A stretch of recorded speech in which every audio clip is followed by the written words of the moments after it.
Supreme કોર્ટે પણ કીધું કે ન લોકસભા ન વિધાનસભા सबसे ऊंची ग्राम सभा ત્યારે આપણા મુખ્ય વાત કરી કે ગ્રામ સભાનો પાવર છે અનુસૂચિ 5 વિસ્તારમાં ગ્રામ સભાની પરવાનગી લેવી પડે આ વિસ્તાર 1996 અંતર્ગત આવે છે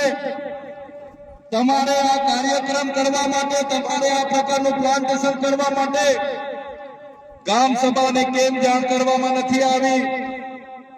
ગામ લોકોને કેમ નોટિસો આપવામાં નથી આવી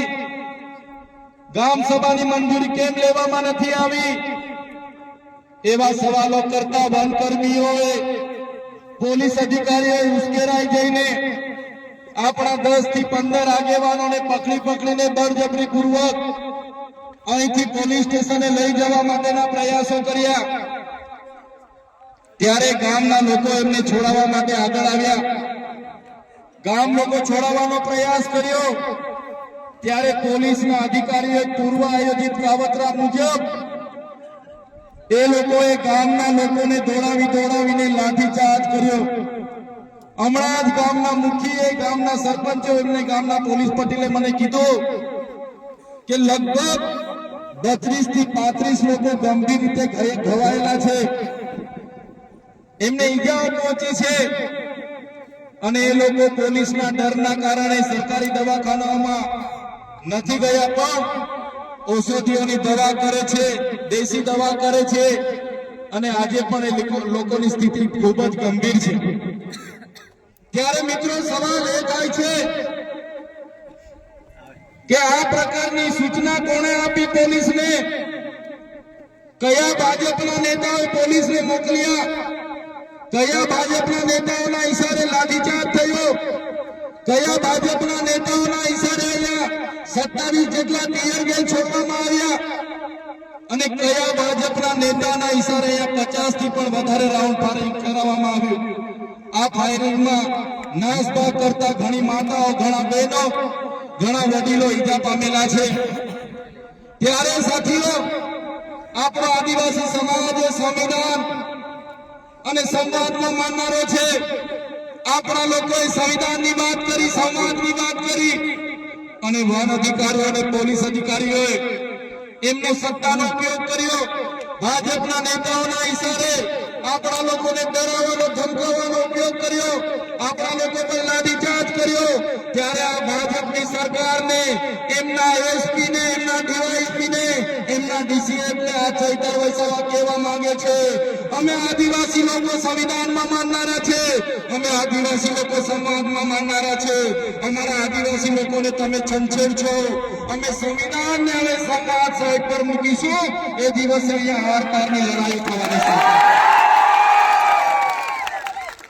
આદિવાસી સમાજનો ઇતિહાસ તમે જોઈ લેજો આઝાદીની લડાઈમાં અમારા ગુરુ ગોવિંદજી લડ્યા છે ભગવાન બિરસા મુંડા લડ્યા છે ટાટિયા નાયક લડ્યા છે ખાદ્યા નાયક લડ્યા છે જલકારી બાય લડી છે મહારાણા પ્રતાપનો ઇતિહાસ જોજો અમારા પૂંજા ભીલ લડ્યા છે ત્યારે આ સરકારોને અમે કહેવા માંગીએ છીએ દેશની આઝાદીમાં પણ રૂપસિંહ નાયક જેવા લોકોએ અમારા સ્વતંત્ર રાજ્યની સ્થાપના કરી હતી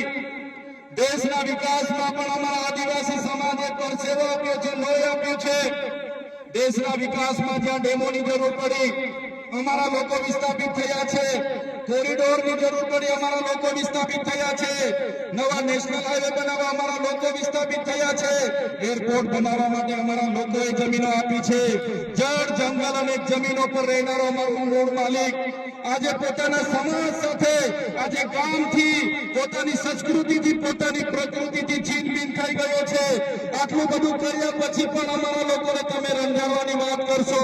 તે દિવસે અમે તીરકાંઠા નથી ચલાવ્યા 13 તારીખે અમે ભાલાપાલિયા નથી ચલાવ્યા પણ અમારી માતા બહેનોને હેરાન કરવામાં આવશે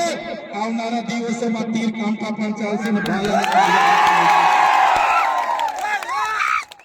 અમે વિકાસના સાથે અમારે કોઈ નિસ્બત નથી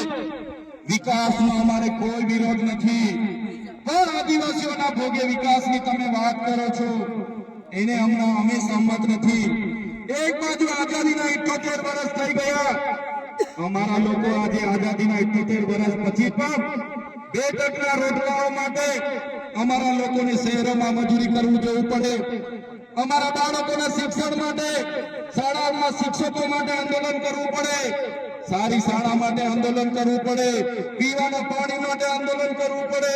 જંગલની જમીન માટે આંદોલન કરવું પડે, અમારી ખેતીના પાકના ભાવ માટે આંદોલન કરવું પડે, અમારા યુવાનો સાથે જે અત્યાચાર થાય એના માટે આંદોલન કરવું પડે, મારી બે દીકરીઓ માટે આંદોલન કરવું પડે. ત્યારે અમે આ સરકારોને કહેવા માંગીએ છીએ,